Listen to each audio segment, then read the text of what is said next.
Hey everyone, Laurel here, Minnesota Zone 5A. Just want to do a quick update. I just filmed my container garden last weekend, about a week ago, so not going to do a huge update, but I wanted to show things because they're not droopy from rain anymore. It is real hot out here today.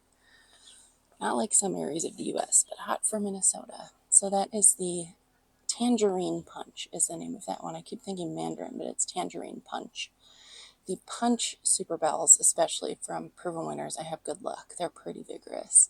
This is that Nano Orange Portulaca, and then there's one bloom on the yellow, Nano Yellow. But everything's looking really nice. I am fertilizing today, so I'll show you that. This Nemesia I cut all the way back. I'll show you in my shadow here. And it did rebloom quite nicely. So that's the new coconut Nemesia from Proven Winners. Did some cutting back. Here are these two beautiful Calibrachoa. Really liking the double yellow mixed with the over easy Super Bells. And yeah, things are just looking good. I like all these purples and blues together. Kind of rearranged slightly over here some of these containers, but we've got more caladium coming up. Spicy Lizard is finally making an appearance. That one's really cool. I think there's a Proven Winners one that's kind of, well, a lot of caladium. They are sports of each other, so they have similar appearances, but that's just a whole pot of that, so that will be full. This begonia also put out a bloom. I want to say it's something like apple blossom. I have to look at the tag. But love those Fiesta caladium in there. I love the white ones with pink veins. And those are more white. White Queen I've grown for many years. They stay more pink. The pictures always show them as really white, but they're really more pink than white. But yeah, things just look good. These Royal Magenta Supertunia is almost more like a Vista in its habit. Finally getting a little bit of growth and more blooms on the Sparkling Rose Verbena. That one took its time a little bit, kind of a lag this year. Forgot my battery was low. I just ran in and grabbed the camera. So we are back with a fresh battery. Look at these, man. The ants just can drag so much. Those are dead Japanese beetles. Go ants. These Calibrachoa. So this is the Proven Winners Tropical Sunrise. And then this is a Danzinger variety. It still is more yellow. I'm going to give these more chelated iron today. That's just blooming away. Also incredibly impressed with the Bermuda Beach Supertunia. Much more like a Vista. They did a great job with that. And the Lanai Peach Verbena also doing amazing and really showing through. The only Calibrachoa not doing so great, this one here, something like a melon is the name, but it is pretty wimpy.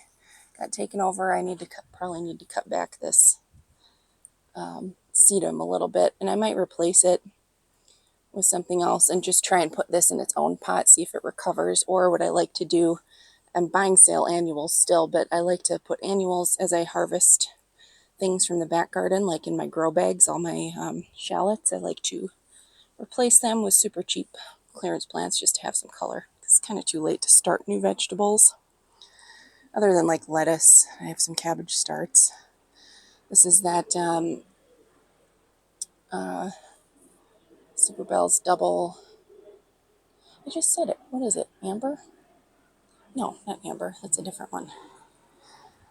Not redstone. New double Super Bells. And here's some more Calibrachoa. Again, the Tropical Sunrise from Proven Winners. And then this is another Danzinger. Kind of a deceptive name. It's something like orange, but it's really like, comes out yellow. There's a little tiny bee inside of that flower. Oh, there he goes. So those will all get iron.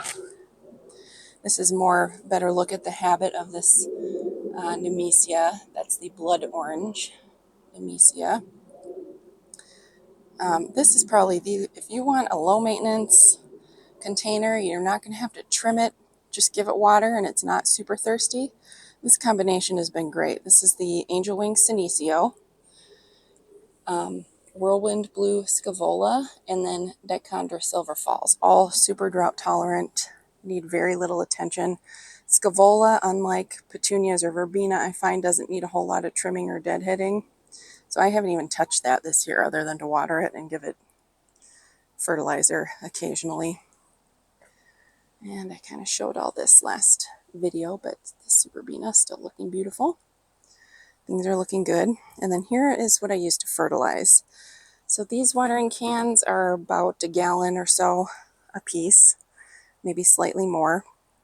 And I kind of alternate foliage plants or plants that don't bloom a lot. I use the all-purpose, just 20-20-20.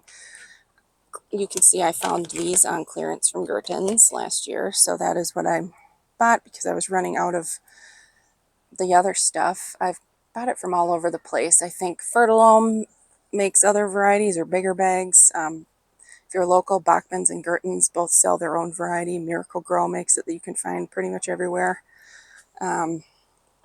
This is what it looks like inside. It's like blue. I don't remember if these came with scoops. The stuff that I got at Bachman's did, so I think I had to save the scoops for the Fertilome. But then the blooming plants, I'll use more of this blooming and rooting. Sometimes I'll just use the 20-20-20 on everything, and I'll do the blooming and rooting like every other week. But I try to fertilize every week. Usually on the weekend. I like to do it in the morning, so the plants have time to kind of soak everything up, and then at night, in the evening or afternoon is when I usually give things a real deep watering from the hose, because that's just when I have time to, when I get home from work every day. So even on the weekends, that's kind of what I'll do. Sometimes I'll give them a good shot in the morning and the weekends. And then this is the chelated iron that I use, also by Fertilome. This bottle runs this size about 13 bucks at a local hardware store. It's kind of hard to find, and I wish they sold it in bigger bottles because I go through about 2 of them, 1 to 2 per year. But every time I water, I give that to any petunia, or especially the Calibrachoa. They really need it. And then anything else, like I've had some other things this year because of the excessive rainfall we've had. There have been other things that I've noticed a little bit of the yellowing of the leaves too, some of the geraniums and other stuff. So anything that I see that, I'll give a shot of chelated iron. If it's a mixed container with a plant that doesn't need chelated iron, it's really not going to hurt anything. If you have like a Calibrachoa in there with other stuff, I'll still just give it the chelated iron for the whole watering when I do it, because it's not going to hurt the other annuals that are in there. Ooh, thank goodness it's breezy, because it would be really miserable otherwise. Things to know: caladium, elephant ears, begonias, and even impatiens are not the biggest fan of fertilizer, and they really don't need a whole lot of it. So I'll either do it every other time I water, or like today, because I think I just fertilized everything last week, I'll just do it at half strength. So I'll put half of the amount in the water bottle. And that way, especially in the mixed containers, the things that do want fertilizer are still getting some. So anyway. And man, my dahlias over here, these were the ones that were way behind when I was first planting. They are doing amazing. Way better than the stuff behind the shed, which I was talking about before, tends to be kind of almost, it doesn't drain well, we'll just say that. So like this year, the soil quality back there is really terrible.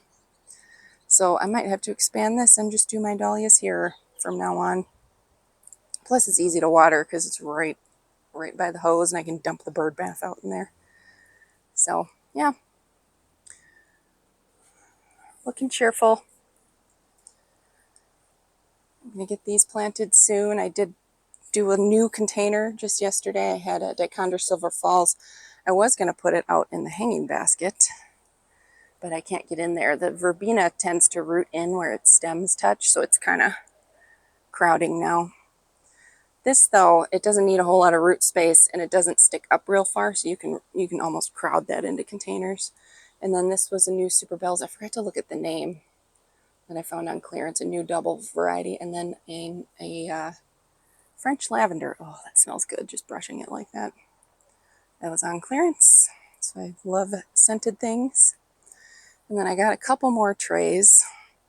I've been kind of cleaning out Ace Hardware lately. But they're such good deals. And I'm starting to put stuff back where my vegetables are being harvested. So 2 new trays of stuff. I actually had more than 2 trays worth. It was like 28 bucks for the whole load. And then these beautiful things. This is pomegranate punch. Blue moon punch. The punch always have like that darker eye.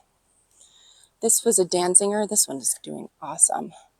I'll have to grab the tags from these, but that was a Danziger Caliber Koa. And then there's also Grape Punch, which is a longtime favorite of mine in this container. So anyway, just wanted to give you that real quick update. Just because I guess there are more blooms coming up on the black and blue salvia, but it's definitely not as floriferous as the proven winter varieties. Although the stems do seem stronger. They're not breaking in the wind like those other ones are. So who knows? I'll probably do something completely different here this next year. Change it up a little. So anyway, I guess that's it. Just a real quick one. Thank you so much for watching. Have a great day. Please subscribe. Okay, hi again. Future Laurel here. I decided to add on a little bit to this video because I saw in my last video that there was a question about my hose setup, and I haven't posted yet the video where I show my fertilizers and all that, so I thought, okay, I'll just add on to that before I post. Perfect timing. I did show this, I think I showed it in one of my early spring videos when I first set up my pots before I started planting or anything, but so you can kind of see the bones of it if you go back. I think it was in May where I did like how I set up my garden pots, and I kind of walked through a little bit my hose setup too. But for the backyard, I only have one, what are these called? Spigots on the back of the house here. So you can see I have a 2-way splitter. I really like these coil hoses. This is a wand by Gilmore. But these coil hoses, you can see they store up really compact, but they stretch pretty far. This is a 50-foot hose. I have 2 50-foot coil hoses. And this one will reach all of the plants kind of on this side over here. I can use it to wash my car in the driveway too, and it reaches those planters all the way over on the other side of the garage, along with the ones kind of in between the garage and the shed. So I have that set up here. And then you can see I also have a straight hose hooked up to the end. I want to say this one's maybe 75 feet, something like that, 50 feet. Just a gray, I think it's heavy duty or medium duty hose. And I have these bricks here to tuck it up against the concrete. And then the excess I just keep coiled up underneath here, hidden under this table. And then it kind of snakes all the way right around the edge of the porch. So it's hidden. And so it goes behind all of these planters. You can kind of see it down there, snaking around behind everything. So of course, once everything fills in, you can't see it at all. And then it connects here. I have this 4-way splitter, which I don't really need 4. I used to have more hoses on here, but now I use the same thing. So this splitter connects to another coil hose. And this, I really like these long dram wands a lot because then I don't have to bend over so much to water everything. I can stand up straight, so it's much easier on my back. Can reach a lot further too and kind of get in and behind plants. This is another 50-foot coil hose. The one that I had over by the house is a few years old. I think it came from maybe Home Depot, but they don't sell them anymore, or maybe they do, but they're only 25 feet, which is too short. This one is from Walmart, actually. I just got this last summer, and I really like it. It's done well so far. And then again, I have it snaked out because I was watering most of the time I leave it out. But if I do need to tuck it away, you don't need a very big container to be able to just sort of coil it up and get it out of the way. And then kind of convenient that the porch already had these rails on it. So I just found these big hooks from a garden center hardware store or somewhere. And I use that to kind of tuck everything out of the way. This year I actually left enough space for the hose to be able to store it. I learned my lesson. I've always left only as wide as this pot is, and then it just gets engulfed by plants. So this year it's working out where I actually have room to store it. Like last year, by the end of the year, I couldn't even put it in there if I wanted to because it was too engulfed by plants. So that's done well. I showed my couple of my watering cans earlier. This is another one I have. I want to say this one is 2 gallon. And I've just gotten them everywhere. A lot of them just big box stores, garden centers. None of them are particularly special or expensive. Like that one was from Bachman's. They were clearancing a bunch of them. So I just look out for your basic watering can. Sometimes I leave, this thing is called the Rose, where it has like all the holes in it to give more of a sprinkle rather than like a straight shot of water. So sometimes I use those, sometimes I don't. One other fertilizer that I mentioned but didn't show for my vegetables, I use fish emulsion fertilizer. And there are lots of different brands that make this. I just buy this one because it seems to work well, or has worked well for me, and it's easy to find and fairly inexpensive. So, and you just follow the directions. You know, there's directions attached to the bottle for any of these fertilizers, especially the water-soluble ones, as to how many tablespoons you need per gallon of water. They pretty much all say in the directions. So just knowing how big your watering can is. And a lot of these, you know, if you go a little over, it's not gonna harm anything. Just don't go way over or fertilize too frequently. So the other split, as you can see, oh, there's my neighbor on his scooter. Okay. The other split from this junction, I guess you could say, is another straight hose. This is like a heavy duty, I think it's a 100-foot hose. And this is the part where it has to snake across the path. There's just no other way to get to the backyard. As you can see, it's just solid concrete. There is no tunneling under. If we ever, I mean, eventually, you know, driveways wear down and we'll have to replace the concrete over here, and you can see it's cracked, but it's not compromised at this point. But eventually, I would like to, when this patio needs to be replaced, make it bigger and rethink the whole water situation and get like a frost-free line running all the way out to the back. That would be ideal. But this hose, for now, I kind of snake it across, and it tucks up behind these planters down here, and just right up against the shed, the edge of the shed. So there's the hose going through. And this one reaches the entire rest of the backyard.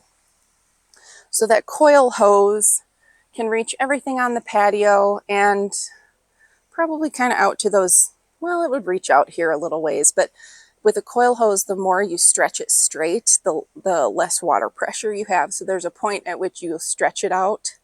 You can't stretch them straight because you won't have any water flowing through. So anyway, I just mostly use that for the patio. This hose kind of snakes through the grass. You can see I have all these little guides along the way to keep it from pulling. And right now I have it over here because I water everything out here, fill the bird baths. This one I'll attach a sprinkler to. This year, of course, I haven't needed to sprinkle anything because we've had so much rain. But in years when we're in drought or in periods of drought, like these hydrangeas, this area tends to dry out and they're looking a little dry, so I might run a sprinkler in here if we don't get some rain. Also, a side note, you can tell hydrangeas when they're looking dry because their leaves kind of go down instead of being perky and sticking up. When the leaves are kind of pointed downwards, that's when they're a little bit dried out. They're such tough plants though. But anyway, yeah, so I have this 100-foot hose. Used to be long before I had all this garden space along the back of the garage and the shed. The 100-foot used to be plenty long to reach all the way to the back corner of the yard.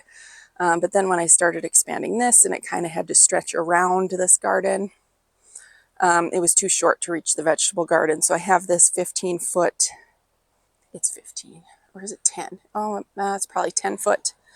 Just a real cheap, like, I have backups because they tend to leak. Cheap extension on it. I like to use these to control the flow of water. I didn't used to have one here. I used to just have one on the end. You know, they're handy at the end where you have your watering wand so that you can use a quick release and quick pop the watering wand on and off or switch it with a sprinkler. But I had one hose that, because it constantly had pressure in it, and these are not fancy, you can't really find a heavy duty like 10-foot hose. There's not a big market for that, I don't think. It's more of an extension. So it had pressure in it constantly, and one end got a huge bubble and then burst. Luckily, the neighbors noticed. I was at work, and I think my mom was out and about doing something. So they came in the backyard and found where it connected to the splitter by the house and turned it off. Otherwise, I would have had hours of water just gushing out. So now I use this, and when the hose is not in use, I turn off the pressure right here with this. And I like these little ones because they're easy to use with your thumb. I've had the bigger ones before, and they get caught on stuff and they just kind of annoy me. So I like those little ones, and they're inexpensive. And then on this hose, I also have a dram watering wand and another one of these guys on this end, which I really only use if I'm flipping out the watering wand. I have these quick connects on my watering wands and my sprinklers, so that I can quick switch them out. But this hose will stretch all the way. Put it down because I need to water stuff over here. But it all kind of, and this can reach, it can reach the entire yard. So it'll go all the way to that corner. And then when I water the vegetable garden, I just kind of pull it around the hose guides here. And I have some on the other side. I need to get taller ones over here because they tend to pop out over the top of that. But it'll stretch kind of all the way around to the back, at least to where that giant dill plant is. And I can water that half. And then to get the other half, I'll just pull it up. Okay, the camera shut down. Anyway, I'll just pull it and stretch it around this side. And then I can water, can kind of meet in the middle. I can water everything back here and in the back corner. I don't have any irrigation set up in any of my garden beds. We do have spells of drought and years of drought sometimes, but we get enough rain that most plants can survive just with the native rainfall, even when there is a drought. When I first plant things, I keep them watered. Usually I'll just use my hose, my wand, and I'll come by it every couple days and give it a soaking with the hose wand. Or like, I'll like the last few years when we had drought, I'll just set up a sprinkler, and have it kind of fanned out and water a whole patch of stuff for half an hour at a time. I usually, even when we have really bad drought, I only have to do that a few times a summer. I'm lucky that I have a lot of clay in my soil. It's loamy clay. But it really holds on to moisture very well. It's not quick draining, so plants that like quick draining soil are kind of tough, but especially this area behind the shed. If I sprinkle, it'll be good for weeks if it needs it, if it's in drought. So, and I know, the general advice is don't overhead water your plants. If you're only doing it a few times a summer, every few weeks, once a month, something like that, it's really not going to harm anything. It's when it's repeated, a couple times a week where things are getting sprinkled overhead. That's when some of the damage can occur, or some of the fungus issues or mildew or whatever. So I've never had an issue with it at all because I only have to water sparingly even when we're in drought, so I can just sprinkle. It's not a problem. I have learned to set a timer either on my phone, or I do have one soaker hose over on the side garden on the side of the house, which I showed in a previous video, because the eaves are so deep on the house that it's hard for rainfall to get in there. So I have a soaker hose just kind of doubled up. I don't run it often because it's right next to the foundation, so I don't want moisture getting down right next to the foundation of the house. But I have learned to put a timer on that, and I just run it for about 10-15 minutes at a time. It just kind of keeps things going. I'm a big believer in right plant, right place. So learn by trial and error. Honestly, that's the best way to learn what your soil conditions are. Just start planting. Take your best guess what your sun conditions, what your soil conditions are, how well draining your soil is, how much it holds on to moisture, and go from there. I have moved a lot of plants around because they didn't seem like they were happy where they were, so I've moved them or given them away or whatever.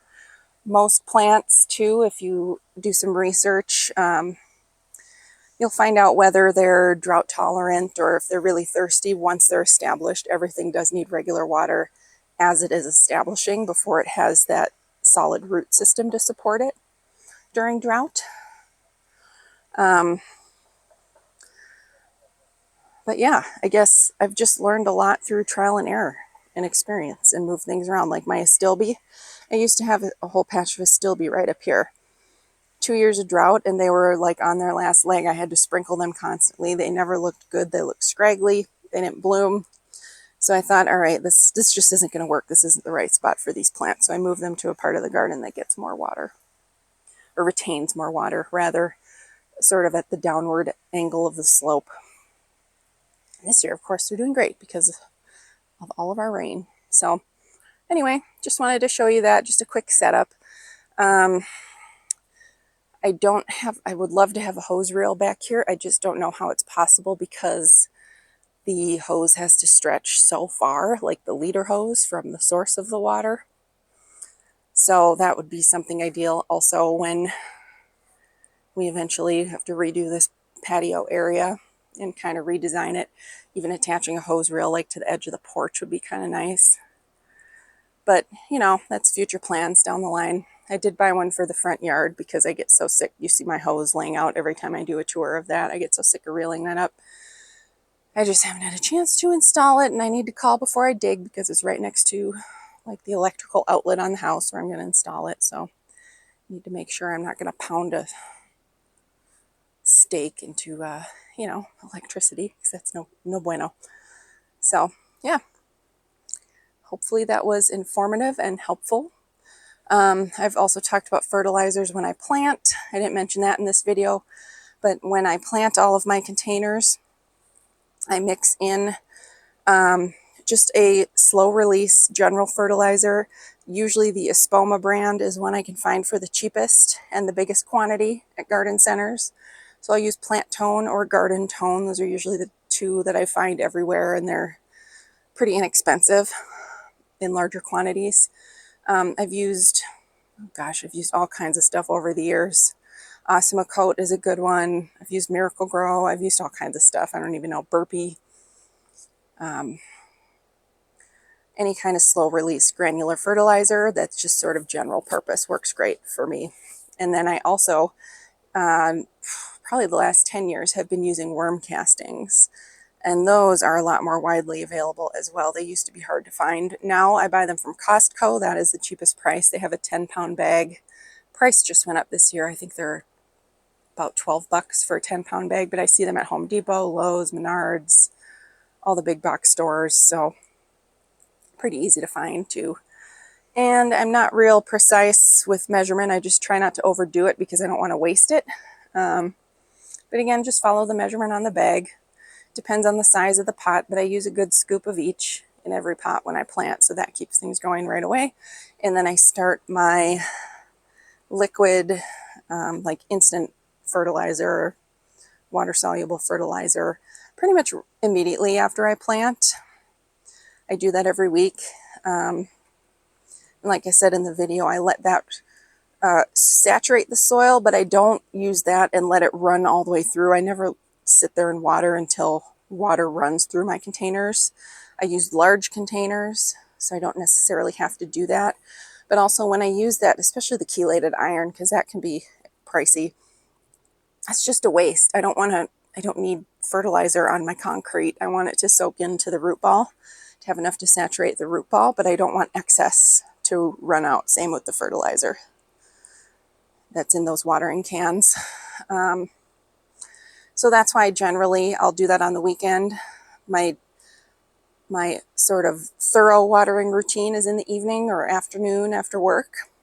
So I come in the morning on the weekends, either Saturday or Sunday, do my water-soluble fertilizer, and then that evening, then I'll give everything a good soaking with the hose, and really thoroughly saturate everything.